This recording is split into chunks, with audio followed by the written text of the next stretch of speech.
Nice largie on the spinnerbait, guys. So let me release this guy first, and let me show you what I got it on. Here we go, guys.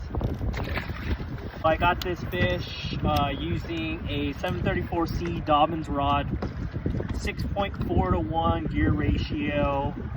This is the Black Max, I believe, by Ivan Garcia, legendary reel. Throwing 20-pound fluorocarbon with, I believe this is 65-pound or 50-pound braid.